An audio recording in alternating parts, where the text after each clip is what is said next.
I'd like to, the whole team is here actually, a portion of the team.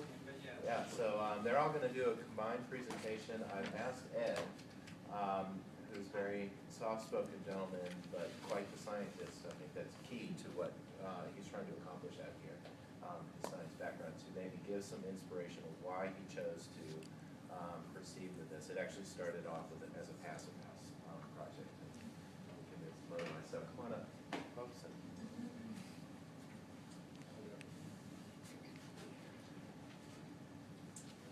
Hi, I just got asked to do this maybe an hour or so back. If I prepare very well and speak, it's awful. So I can't imagine what this is going to be like. They tried to teach me to give presentations where I work. After innumerable tries, they finally gave up. I work as a spacecraft engineer. I design solar arrays for spacecraft, and my primary interest was with global warming and trying to build a house that would be appropriate to not cutting back on global warming. And the only thing that I was thinking about was kilowatts when I asked Mish to design a house for me, and somewhere along the line Mish suggested that maybe I should look into lead, and my gosh, I found out that water was important. It seemed to me that I was way far away from the Chesapeake Bay, but lead got me convinced that maybe that was important. And then I think Mish also suggested that Peter do with the fellow who talked about living building challenge. And so actually I've been very much educated in this process, I've learned a heck of a lot more than I knew was out there regarding building a house that's environmentally sane. So anyway, all of these folks have helped me, and Mary Spear over there is a landscape expert who has informed me again about something I didn't know. Grass was sort of grass, and I found out maybe that there were some categories of it that were better than others. So anyway, just one little story about all of this was that we've got to get wastewater out of the house to the septic tank. Seems like a good idea.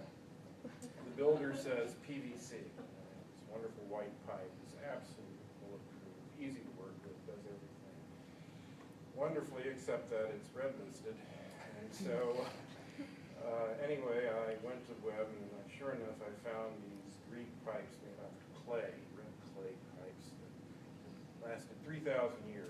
Some manufacturer of clay pipes. I mentioned it to the builder, who said, you know, I've had experience with that stuff. It lasts about, lucky if after you put the ground on it, it doesn't collapse. So there has been this struggle throughout the process of trying to get something that's practical, reasonably, that the builder and workmen are reasonably familiar with, compared to trying to do something that's environmentally sound. I already said too much. Ed, meet Greg, meet Ed. So we also have Julia Craighill from the Collaborative, and of course Rob and Susan, and I'll just say a few words about start this thing about how we engage everybody. So, you know, at the end you go to a movie, and this endless list of credits about, you know, the gaffers and the makeup people and so on. And you know, really we have this. So this first page is just kind of the core of the people who have been working on this from the sort of design team, as it were. And then of course we have sort of other people who have contributed to this, and there are others really, and there are people who volunteered who we haven't engaged yet, whose names will be added, but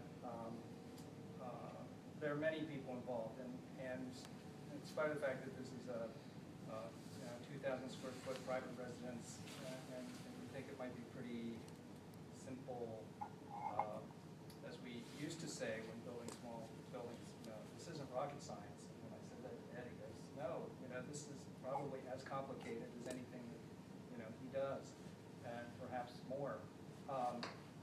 And it really does take an integrated process. So, you know, we're going about this, and I just want to say sort of schedule-wise, because the materials investigation is so intensive, and of course, he has a construction, and the hard construction start, not unlike any project, there's a schedule. And so you really do need to get into the materials, and that's really where we primarily focused our energies at this point in time.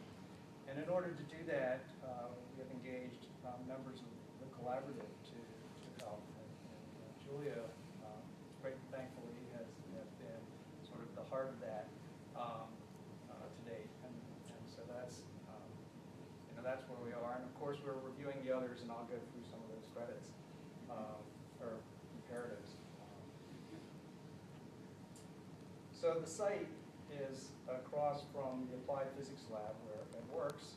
And so again, sort of this thing, walking to work and being within bicycle distance of services and so on, addresses some of these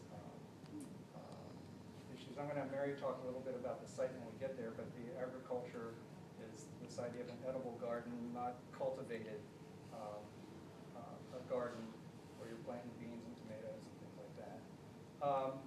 The habitat exchange, there's a lot of restoration here. Not all of this has been vetted through the dialogues within futures, but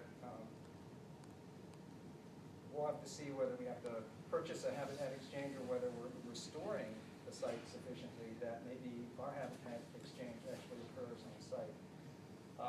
And then walking to work and bicycling to services and so on. Mish, do you want to talk a little bit about Yeah, just in terms of siting the house, there's an existing house on the site where Ed lives right now. It's a small Cape Cod house that doesn't quite face south.